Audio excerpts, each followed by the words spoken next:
Okay, just wanted to show what the medlar fruit looks like. These all came from our tree in the garden, and these were all knocked off in the recent rains we've had. So some of these I picked a few days ago. They're getting a little bit dried out, which is not ideal, but this one's really fresh. I just got this one yesterday. We had a good sized rain yesterday morning. So the thing to note about these is that they will, at least in this climate, not ripen even by the end of summer. And what you need to do is have them be hit by frost. And I believe that that process is called bletting, which you basically just let the frost hit them, and it concentrates the sugar in the fruit and just makes them a lot more sweet and tasty. So what you can do to kind of trick that into happening is use your freezer. So what I've done is, I've gotten a few from before that we've picked up from the yard, and just wash them and put them in the freezer in this bag. And so you can see some of the ones that have been in there for at least a few days. Some of these have probably been there for like 2 weeks.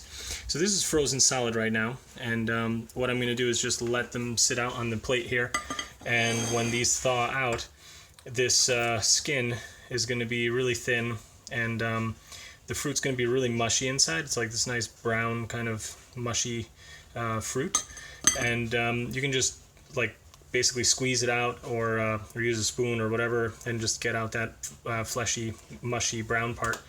And it tastes really good. It's very sweet.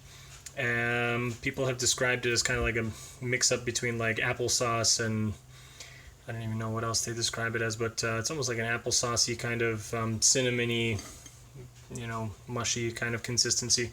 They're very delicious, and people make jams out of these and other things like that. So what you can do is all the ones that I have on the tree, I'm going to leave them on there until probably like late October or early November, depending on when we get our first like serious frost and cold weather. And and then we'll basically collect them at that point, and probably try to make jam if we have enough. If not, we'll just maybe mix it up and put it into some kind of like pie filling with some other fruit. They're very good, and I quite enjoyed the taste of these. I was not familiar with this fruit until I moved to Hungary a number of years ago, and it's actually quite tasty. When you see them in the store, it's really funny because you basically buy these when they look like they're almost like rotten. they will get like soft and mushy, and they just look like they're gonna start going bad on you, and really that's like when they're ripe. I will cut one of these in half in a moment just to show you guys what it looks like. There are really big seeds inside which you can't eat, and I'll show it in here actually. Maybe I won't even cut it. I'll just show you that one when they've thawed out, and then you'll see the big seeds in the inside. And then these I'm just going to wash up and put them in the bag and throw them in the freezer. Alright. Okay, here are the thawed out medlars. Just wanted to show them really quick, and what I'm going to do is, unfortunately these have not gotten quite as squishy as I had hoped they would from this process. So I'm probably going to use a knife here and just kind of try to peel back some of the stuff and show you some of the flesh inside. And of course the seeds too. But the normal process of kind of picking these after like a late fall frost, these would be a lot more squishy.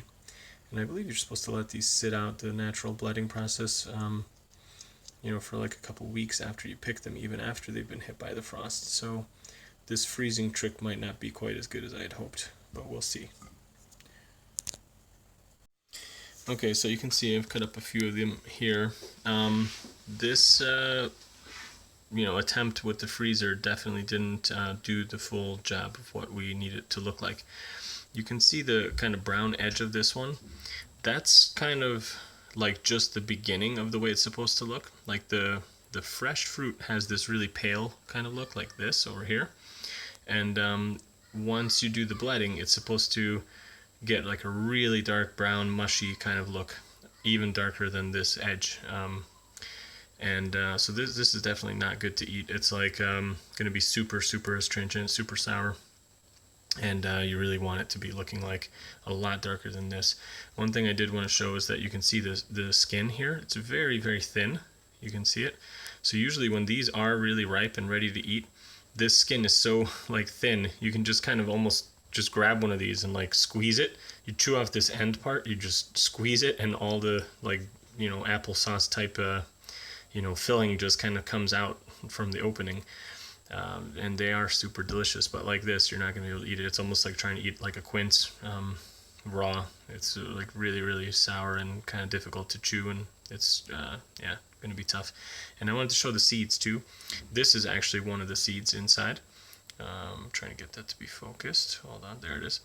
And it's quite big and very chewy, so you definitely, you know, pretty much can't eat these. There's a few of these in each piece of fruit, so there's probably like another like 3 maybe in here, maybe 4.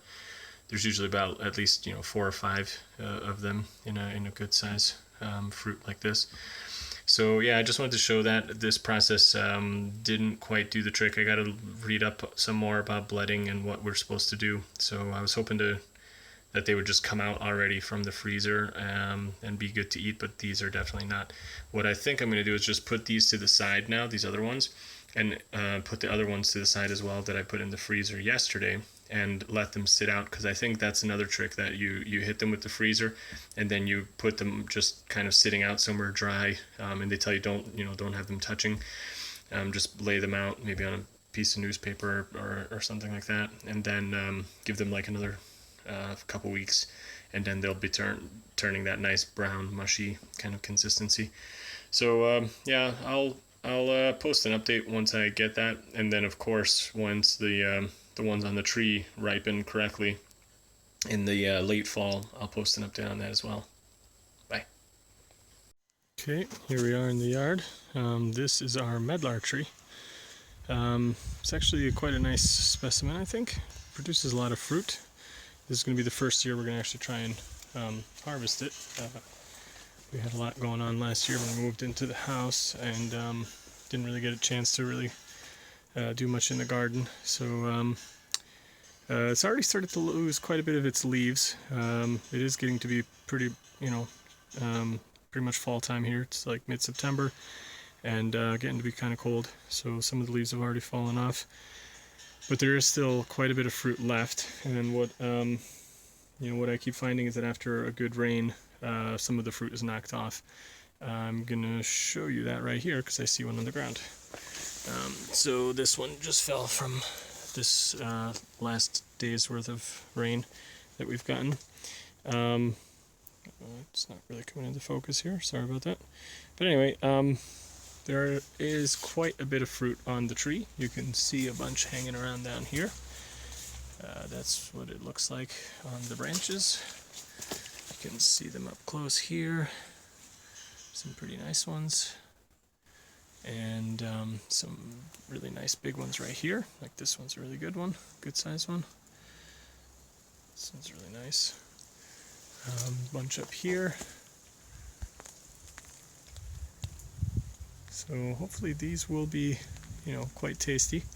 And I did want to correct some of the stuff that I was saying in the earlier bit about the bletting process. So I reread what I had seen before, and ultimately what they're saying is that, yeah, you want to pick these in like late October, usually at the earliest. You pretty much want them to be hit by the frost, usually by like end of October, maybe early November. That's already happened, and they will actually start browning and bletting on the tree.